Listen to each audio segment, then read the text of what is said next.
حضرت عقبہ بن عامر رضی اللہ تعالیٰ عنہ بیان کرتے ہیں کہ رسول اللہ صلی اللہ علیہ وسلم نے فرمایا، کیا تمہیں معلوم نہیں کہ آج رات ایسی آیات نازل ہوئی ہیں کہ ان جیسی پہلے نہیں دیکھی گئیں؟ سورہ فلق اور سورہ ناس۔ حضرت عائشہ رضی اللہ تعالیٰ سے روایت ہے کہ رسول اللہ صلی اللہ علیہ وسلم جب اپنے بستر پر آرام کرتے تو آپ ہر رات اپنے دونوں ہاتھ اکٹھے کرتے، پھر سورہ اخلاص، سورہ فلق اور سورہ ناس پڑھ کر ہاتھوں پر پھونک مارتے، پھر جہاں تک ممکن ہوتا انہیں اپنے جسم پر پھیرتے۔ آپ صلی اللہ علیہ وسلم اپنے سر،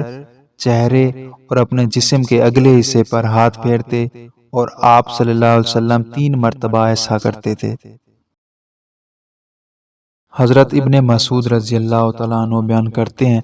کہ رسول اللہ صلی اللہ علیہ وسلم نے فرمایا،